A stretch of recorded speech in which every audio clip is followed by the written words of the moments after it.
बिस्मिल्लाहिर्रहमानिर्रहीम। ये term loans and लीजेस की टॉपिक पर फोर्थ वीडियो है, लास्ट वीडियो। इसमें हम लीज वर्सेस बाय डिसीजन पर बात करेंगे। शुड आई लीज और should I buy? Analyse cash flows and determine which alternative has the lowest present value of cost to the firm. कि आप दोनों अल्टरनेटिव्स के कैश फ्लोज को एनालाइज करें और डिटरमिन करें कि जो present value of the cost है, आया वो लीज से है या वो लोन से है, टर्म लोन से, जो कि आपने यूज़ किया है कोई इक्विपमेंट को बाय करने के लिए, तो उससे जो प्रेजेंट वैल्यू आ रही है उस टर्म लोन की जो हमारे पास पेमेंट्स हैं उनसे, और लीज़ की जो पेमेंट्स हैं उनकी प्रेजेंट वैल्यू जो आ रही है, उन दोनों का जो है कंपैरिजन करके देखना है कि प्रेजेंट वैल्यू दोनों ऑप्शंस में, दोनों अल्टरनेटिव्स में जिसकी कम होंगी वो हम जो है फैसला लेंगे कि वो हमने करना है। लीज़ की अगर कम हो तो लीज़ कर लेनी है, और अगर बाय की कम हो तो बाय कर लेनी है। इसको अच्छी तरह समझने के लिए हम एक एग्जांपल लेंगे जिसमें हमारे पास है Basket Wonders is deciding between leasing a new machine और परचेजिंग द मशीन आउटराइट। ठीक हो गया। The equipment which manufactures Easter baskets cost 74,000 and can be leased over 7 years with payments being made at the beginning of each year। कि 74,000 की जो equipment है वो lease अगर हम करें तो 7 साल की लीज पर वो हमें मिलेगी, और पेमेंट जो है वो साल के शुरू में करनी होगी। जैसे इसका मतलब ये हो गया, ये एन्युटी ड्यू जो है वाला फार्मूला लगेगा यहाँ पर। The lessor calculates the lease payment based on expected return of 11%। जो लीज पेमेंट होगी ना वो 11% रेट से मालूम करेगा lessor over the 7 year periods. Ignore possible residual value of equipment to lessor, इसको हम इग्नोर करेंगे। The lease is a net lease. ठीक हो गया। नेट लीज से मुराद ये है कि जो इसकी मेंटेनेंस है वो लेसी पर है। द मार्जिनल टैक्स ब्रैकेट जो है वो हमारे पास 40%, मतलब इस जो कंपनी है बास्केट वंडर्स पर 40% का टैक्स लगता है। If but the equipment is expected to have a final salvage value of 7500। मतलब ये हो गया कि सैलवेज वैल्यू इक्विपमेंट की अगर हमने ख़रीदी तो उस $7500 जो है वो हमारे पास रेजिजुअल वैल्यू या सैलवेज वैल्यू होगी। और अगर हम ख़रीदते हैं तो ये 5 ईयर प्रॉपर्टी क्लास में आती है, जिसमें हमारे पास जो मेकर्स के टेबल में है तो पहले साल के लिए डिप्रिसिएशन 20% होगी, 32% एंड सो ऑन। तो 5 ईयर प्रॉपर्टी क्लास जो है वो 6 ईयर्स में डिप्रिसिएट होती है, तो 1 2 3 4 5 6। ठीक हो गया। Loan payments are based on 12% loan with payments occurring at the beginning of each period। Loan payment में भी जो पेमेंट्स हैं वो साल के शुरू में अदा करनी होंगी। ठीक हो गया। इस एग्जांपल से मैंने डेटा एक्सट्रैक्ट किया है जिसमें इक्विपमेंट की कॉस्ट 74,000 है। इसी तरह 7 ईयर की लीज टर्म है। लीज रेट जो कि लेसर रिक्वायर्ड रेट है वो 11% है, जो कि यूज़ होगा एनुअल लीज पेमेंट को कैलकुलेट करने के लिए। लोन रेट जो है, लोन अगर हम लेकर जो है चीज़ को परचेज़ करते हैं, इक्विपमेंट को परचेज़ करते हैं, तो हमारे पास हम उस लोन पर 12% का जो इंटरेस्ट है वो देंगे। लीज़ जो पेमेंट है वो एन्युटी ड्यू है। लीज़ की टाइप जो है, इसका मतलब ये हो गया equal cash flow after equal interval of time for limited time period. लेकिन कैश फ्लो जो है वो अकर हो रहा है eight the beginning of the year, इसलिए इसको एन्युटी ड्यू कहते हैं। टैक्स रेट 40% है। सैलवेज वैल्यू यहाँ पर 7500 है। ठीक हो गया, 7500। डिप्रिसिएशन जो है मेकर्स की प्रॉपर्टी क्लास में पहले से लेकर 6ठे साल तक डिप्रिसिएशन के रेट्स हैं। ठीक हो गया। ये 5 ईयर प्रॉपर्टी क्लास जो है वो 6 ईयर्स में जो है फुली डिप्रिसिएट हो जाती है।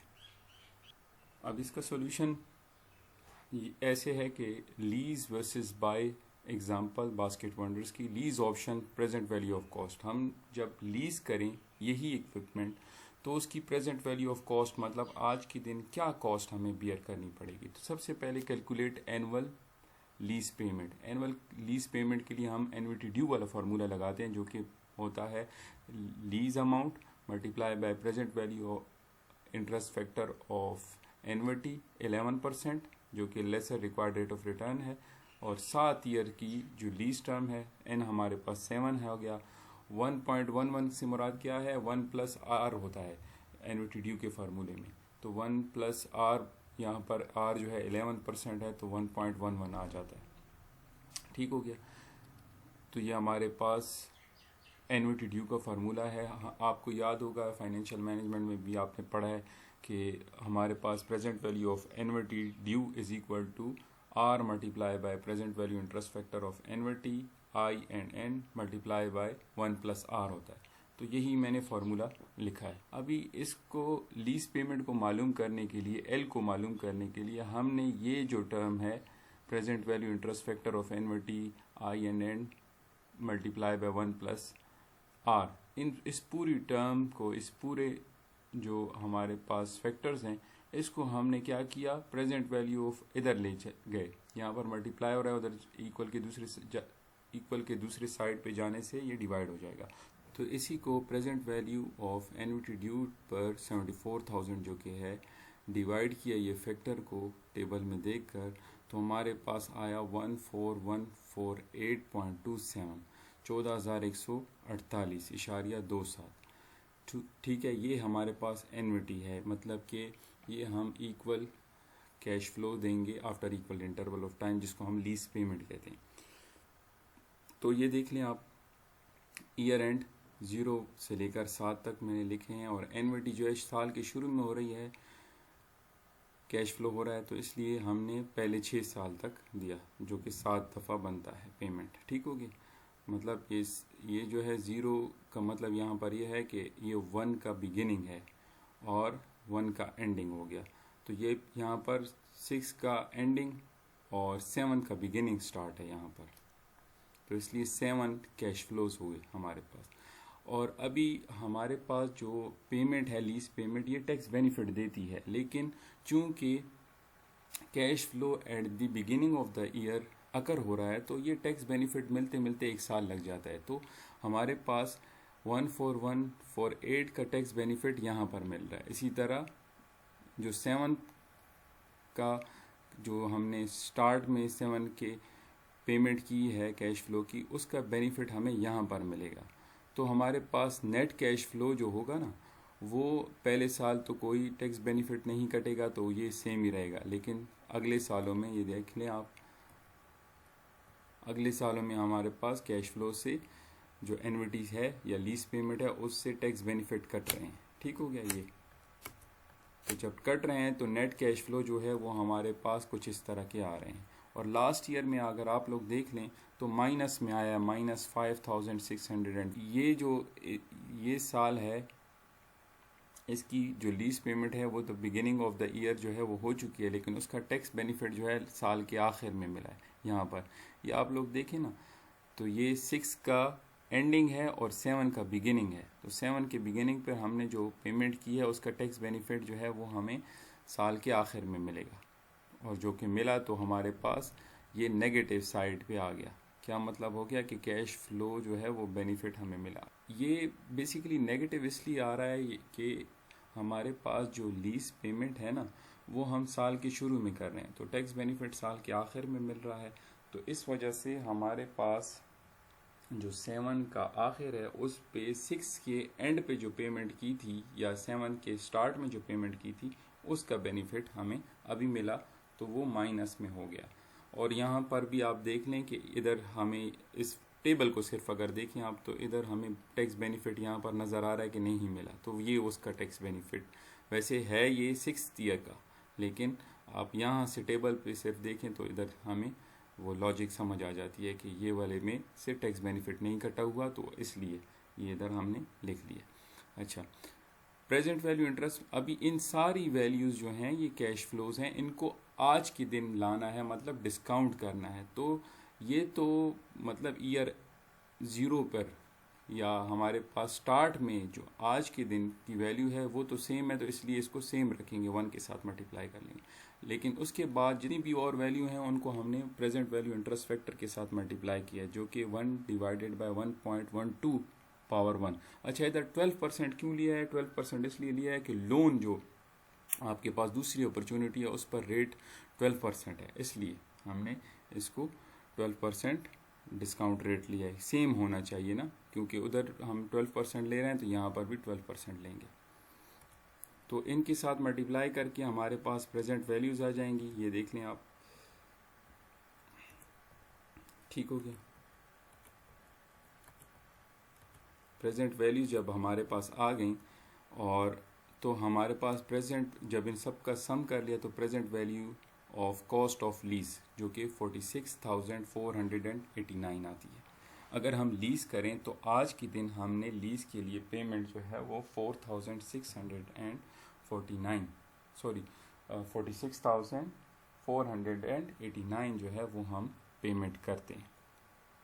नेक्स्ट है, अगर हमने बाय ऑप्शन अवेल की तो क्या होगा? Calculate the annual loan payment, जो कि वही formula present value of annuity due, लेकिन इधर 12% रेट यूज़ हो रहा है। क्यों? क्योंकि जो लोन के ऊपर इंटरेस्ट है वो 12% है, तो वही फार्मूला है, सिर्फ रेट चेंज हो गया। तो हमारे पास अमाउंट आई 14,477। लोन की रिपेमेंट के लिए किश्तों में जो हम अमाउंट पे करेंगे वो 14,477 है, ठीक हो गया। अभी इसी को हम अगर इधर देखें लोन एमोटाइजेशन टेबल में, तो हमने 7 इंस्टॉलमेंट्स करनी है, जो और जो कि एनयुटी ड्यू है तो beginning of the year occur हो रही हैं 7 इंस्टॉलमेंट्स, ठीक हो। फिर अब इंटरेस्ट कैसे मालूम होगा?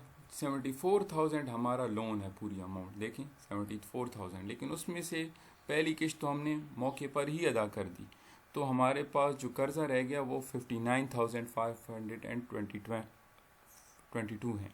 तो इस पर हम 12% लगाएंगे तो हमारे पास आ जाएगा इंटरेस्ट अमाउंट। अभी इंटरेस्ट अमाउंट को जैसे ही हम लोन की इंस्टॉलमेंट से माइनस करेंगे तो हम वो जो अमाउंट बाकी रह गई वो हमने लोन की रिपेमेंट कर दी, कर्जा वापस कर दिया। ये देखिए आपको इंटरेस्ट अमाउंट को जब टोटल इंस्टॉलमेंट से हमने डिडक्ट किया तो हमारे पास लोन की रिपेमेंट की अमाउंट आ गई। जब लोन की रिपेमेंट हो गई तो आपका कर्जा भी कम हो गया, तो हमने 59,522 से ये माइनस कर दिया, ठीक हो गया। इसी तरह ये सारा चलता जाएगा, ठीक। तो हमारे पास क्या हो गया? हमारे पास एनुअल इंटरेस्ट की अमाउंट आ गई, क्योंकि हमने तो मालूम करना है टैक्स शील्ड, जो टैक्स बेनिफिट हमें मिलता है। तो एनुअल इंटरेस्ट की अमाउंट जो है वो हमारे पास ये बनती है, ठीक है। ये कैसे कैलकुलेट हुई है? हमने यहाँ पर जो कैलकुलेशन की है उससे हुई है, ठीक हो गया, सही। अभी एनुअल डिप्रिसिएशन कैसे आएगी? 74,000 हमारे पास, ये देख लें 74,000 हमारे पास क्या हो गई? जो इक्विपमेंट है उसकी कॉस्ट हो गई, ठीक है। मल्टीप्लाई कर दिया हमने किसके साथ? 20% के साथ। मल्टीप्लाई कर दिया हमने 20% के साथ। ये मेकर्स के जो रेट्स हैं पहले साल से लेकर छठे साल तक वो हैं। तो जैसे जैसे हम ये मल्टीप्लाई करते जाएंगे 74,000 को, इसी तरह हम 74,000 को फिर हम 32% के साथ मल्टीप्लाई करेंगे तो हमारे पास क्या आ जाएगी? एनुअल डिप्रिसिएशन आ जाएगी। जब एनुअल डिप्रिसिएशन आ गई तो हमने इन दोनों को जमा कर दिया और मल्टीप्लाई बाय 40% किया, तो हमारे पास क्या आ जाएगा? हमारे पास आएगा टैक्स बेनिफिट, ठीक हो गया। इन दोनों को जमा करके मल्टीप्लाई बाय 40% जो कि टैक्स रेट है, तो हमारे पास टैक्स बेनिफिट आ जाएगा। ये देखिए इन दोनों को जमा करके 40%, तो टैक्स बेनिफिट ये आ गए, ये सारा कॉलम इस तरह आ जाएगा। अब जब टैक्स बेनिफिट आ गया तो हमारे पास जो कैश फ्लो है, जो कि इक्वल कैश फ्लो हम दे रहे हैं, लोन की जो किश्तें दे रहे हैं, जो कि ऊपर हमने कैलकुलेट की थी 14,477.42, उससे हम ये टैक्स शील्ड माइनस कर देंगे, तो नेट कैश फ्लो हमारे पास आ जाएगा कुछ इस तरह। अच्छा, ये देखें आप, पहले साल जो है इंटरेस्ट भी नहीं है, डिप्रिसिएशन भी नहीं है, तो जितनी भी कैश फ्लो की आपने पेमेंट किया वो सेम आ गई। लेकिन दूसरे साल हमने क्या किया? टैक्स बेनिफिट, टैक्स शील्ड हमने डिडक्ट कर ली, सही है। इसी तरह हमने अगले सालों के लिए भी की। और लास्ट ईयर में जो सैलवेज वैल्यू है और हमें मिली है 7500। 1 माइनस 0.40 कर दूं और इसके शुरू में इक्वल का साइन लगा दूं और इधर जो है वही 12% ही रखूं, तब हमारे पास यही आ रहा है। ठीक, अच्छा यहाँ पर देखिए ये जो है ये हमारे पास सैलवेज वैल्यू जो है वो हमारे पास 7500 है। तो इससे भी मैंने टैक्स बेनिफिट जब अब निकाला है 0.60 के साथ मल्टीप्लाई किया है तो वो हमारे पास अमाउंट आती है 4500। इसको जब मैं डिस्काउंट रेट के साथ मल्टीप्लाई करूँगा, 7 साल के लिए डिस्काउंट करूँगा, तो मेरे पास इसकी भी प्रेजेंट वैल्यू आ जाएगी। ठीक हो गया। तो ये सब जब प्रेजेंट वैल्यूज़ को मैं जब जमा करूँगा तो मेरे पास आती है अमाउंट 42,024। तो ये क्या है, ये basically present value of cost है जब आप लोन लेकर वो एसेट को बाय करते हो, जिसमें आपके पास लोन लेने से इंटरेस्ट पेमेंट भी आप दोगे और ख़रीदने से आप डिप्रिसिएशन भी दोगे। ये दोनों अमाउंट जमा होकर आपको टैक्स बेनिफिट प्रोवाइड करेंगी। टैक्स बेनिफिट प्रोवाइड करेंगी तो आपकी जो आउट ऑफ पॉकेट एक्सपेंस है वो कम हो जाएगा। पहले साल में देखें टैक्स बेनिफिट नहीं है तो उसी तरह है, लेकिन अगले सालों में टैक्स बेनिफिट कम कर रहा है आपके कैश फ्लोज को।